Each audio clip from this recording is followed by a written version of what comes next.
For the recall campaign of George Gascon is tomorrow, and the campaign manager tells me he is optimistic. The campaign says it has gathered well over the nearly 567,000 signatures required to get the recall on an upcoming ballot. The group will deliver the signatures to the Los Angeles County Registrar of Voters tomorrow at 2 p.m. Then those signatures need to be processed and validated before the results are announced. One of Gascon's biggest critics is one of his very own deputy DAs. That is John McKinney. You see him there. He joins me live. Thank you so much for your time tonight. Thank you, Marla. It's great to see you. You're holding it down without Alex tonight, I see. It's a tall order, just like him. As you know, I think you know, he's 6'5". I do my best. Yes. Okay. Well, you have been a big part of the recall effort, John, lending your time on the weekends to collect signatures, working really hand in hand with the campaign. Are you confident you have enough signatures? Yes, I'm confident because I believe in this recall committee. They've worked really hard over the last 5 months, and they learned some things from the first recall effort as well. I'm confident in all of the hundreds, possibly thousands of volunteers who went out every weekend to collect signatures.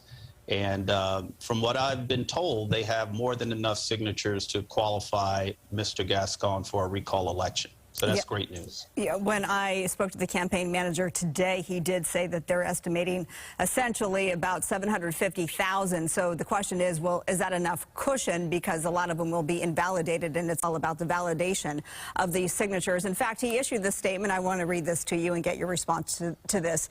The campaign manager for the recall says, for 160 days, the uncompromising dedication from victims, families, DDAs, law enforcement, and Angelenos across the county have worked tirelessly to ensure the recall of DA George Gascon reached the threshold of signatures required by the Registrar of Voters to qualify. Angelenos have shown that enough is enough when it comes to DA George Gascon's pro-criminal policies and the horrific environment that it has created. You just mentioned that you learned, the campaign to recall Gascon learned from the initial attempt to recall him. What's different now?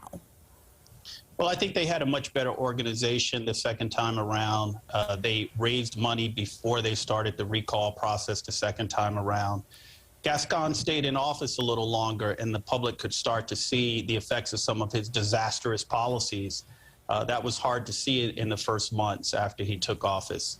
So I think all of those things came together for a robust and successful recall campaign, and we'll see how it all turns out. You're right.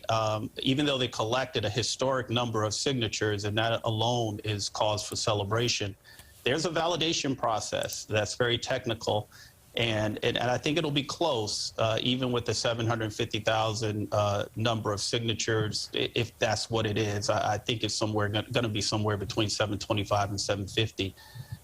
You know, maybe 15, 20, 25% of those will not be deemed valid. We don't know yet, but there's reason for cautious optimism for sure. Well, we did reach out to Gascon, of course, for comment regarding tomorrow's deadline. Essentially, his team, they didn't issue a formal statement. That they just simply said that they're monitoring it, of course, and they're just waiting to see how many signatures are actually validated. You know, he was voted in, John. Yes, sure. Why not wait this through and let his term play out? Well, you know, Marla, I think the recall is one of the most important and treasured part of our democracies, because it gives the public an opportunity to fire a politician who's not doing his job. And in George Gascon, we're not talking about a politician who's just failing. He's failing miserably. And when your job is as important as his, he is the most consequential elected official in local government anywhere in the country, because he has jurisdiction over more than 10 million people every day, and he's responsible for our safety. And that is not taken seriously by him. He does not prioritize public safety. He does not prioritize supporting victims.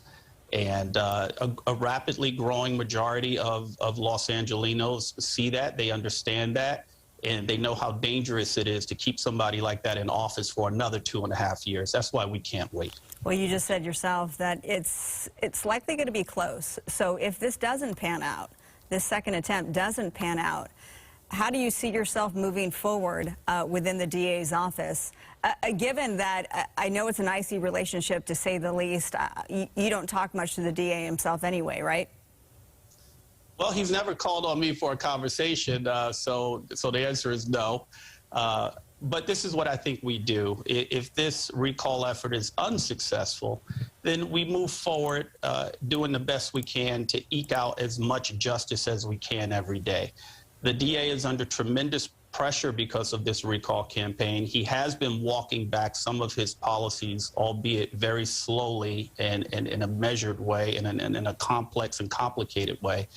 But, you know, it at least the pressure that we've placed on him has at least allowed us to do a little bit more justice than we were able to do in that first year that he was in office. It's not enough, though. It's clearly not enough. And you had a story on earlier tonight about him bringing murder charges in the case of the overdosed victims who I believe were also sexually assaulted.